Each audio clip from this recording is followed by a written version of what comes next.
Sabe aquele ditado que você sempre ouviu falando que tamanho nem sempre é documento? Mas às vezes pode ser. Você não precisa ficar triste que o seu amiguinho tem um de 14 centímetros e o seu é só de 12 ou só de 8. Mas também tem horas que um de 12 não vai caber onde um de 8 cabe. Mas relaxa que eu não tô falando disso que você pensa, mas sim de fãs para o seu computador. E também nesse vídeo nós vamos falar sobre gabinetes e fontes. 3 coisas que o pessoal só pensa depois que compra todas as peças. Eu sou o Feirinha e vem comigo.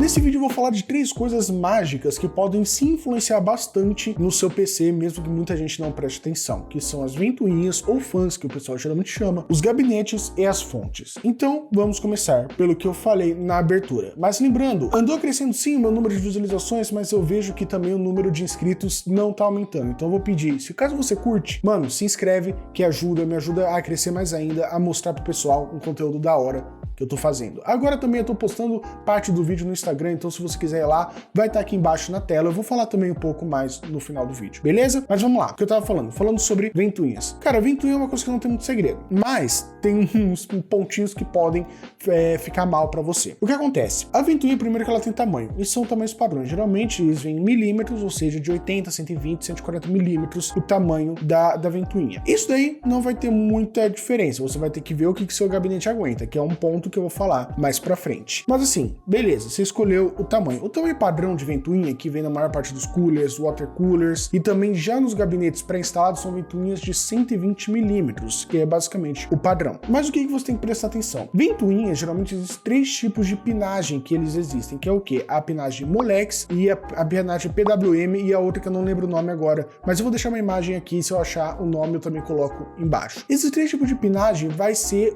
a conexão de energia que vai existir entre essa ventoinha e o seu computador. A conexão PWM é aquela conexão que vem na sua placa-mãe, uma conexão geralmente de 3 ou 4 pinos, que é a própria placa-mãe que vai fazer o controle da velocidade desse fã, que pode ser tanto por software quanto por voltagem. E geralmente o que acontece? As placas-mães, principalmente as mais básicas, elas não têm uma capacidade tão grande dessas ventoinhas. Geralmente você só vai ter a ventoinha da CPU e a ventoinha do chassi. Esses aí geralmente são só 2, que vem escrito CPU fan, SHA-fan ou SysFan no nome dos conectores. Outra coisa também que pode ter é uma entrada chamada de entrada Molex, que é uma entrada de 4 pinos mais antiga, e também ela não tem um controle, ela é uma entrada não controlada, ou seja, a ventoinha vai funcionar em 100% do tempo na sua totalidade de potência. Qual que é a vantagem do Molex? O Molex ele vem em monte na fonte, por isso que eu vou falar também de fonte ali na frente. Só que eles geralmente são mais barulhentos, porque como eles não têm um controle, eles não conseguem ser controlados de acordo com a temperatura do seu computador.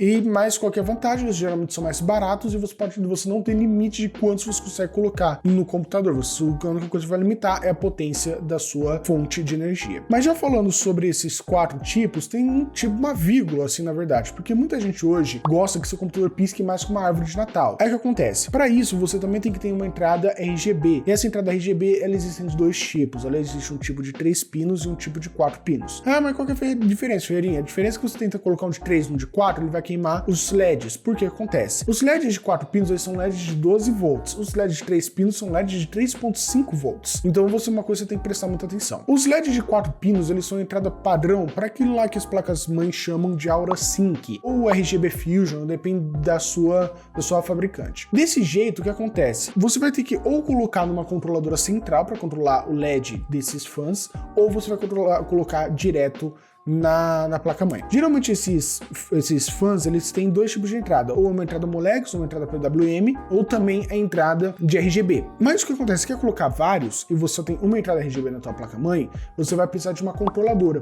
Geralmente essa controladora ela vai receber essa entrada de 4 pinos da placa-mãe e separar em entradas de 3 pinos para os fãs. Vai ter também uma entrada Molex nessa controladora para poder alimentar tanto o sistema dela quanto as ventoinhas. Mas lembrando, a entrada de 3 pinos não é compatível com a entrada de 4 pinos, porque a entrada de 4 pinos ela tem uma voltagem maior do que a de 3 pinos, então é uma coisa a se prestar atenção. Por fim, falando de gabinete, por que eu falei que o fã às vezes pode não caber no gabinete? O gabinete, ele tem basicamente 2 tamanhos, o normal e o tamanho low profile. O tamanho low profile é aquele gabinete fininho que é muito usado em escritório para você colocar debaixo do monitor para ocupar menos espaço. Então esses gabinetes, pelo formato deles, eles não vão ter uma entrada padrão de fã.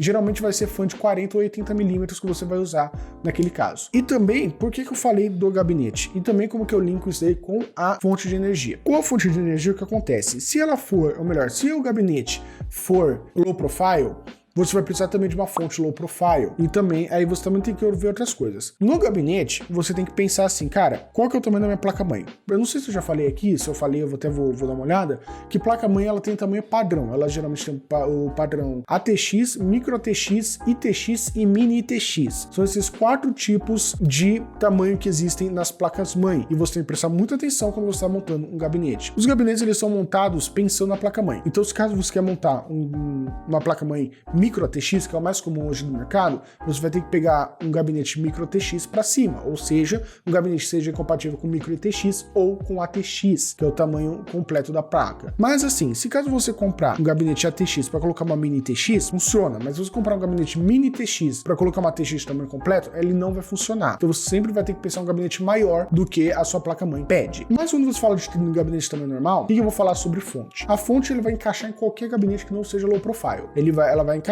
e vai ficar bonitinho ali. Mas o que pega? A fonte é uma coisinha fácil de escolher, mas nem tanto, porque hoje você tem basicamente 3 tipos, na verdade. Você tem o tipo full modular, semi-modular e não modular. Qual que é o tipo não modular? É o tipo mais comum de fonte, porque lá vai sair o rabicho com todos os cabos possíveis. A fonte semi-modular é uma fonte que ela vai ter basicamente 3 rabichos, que é o rabicho de 24 pinos da placa-mãe, o rabicho de 6 pinos, que é da CPU, e o rabicho de 8 pinos, que é o rabicho de PCI. E a full modular, ela não tem nenhum tipo de rabicho, aí você vai escolher o que você quer. A semi-modular e a full modular, você monta do jeito que você quer. A semi-modular vem com aqueles rabichos que eu já falei, mas também a full modular, ela não vem com nenhum, ou seja, ela vai vir com as entradas para você colocar exatamente o que você precisa. Qual que é a vantagem da fonte sem os rabichos? Vai ficar com muito menos cabo no computador e vai ficar mais fácil de organizar e manter a limpeza e também o fluxo de ar. Deixa eu fazer uma vírgula aqui que eu esqueci de falar de fluxo de ar, mas fluxo de ar do computador é uma coisa muito importante de você pensar, um fluxo, literalmente um fluxo de ar, ou seja,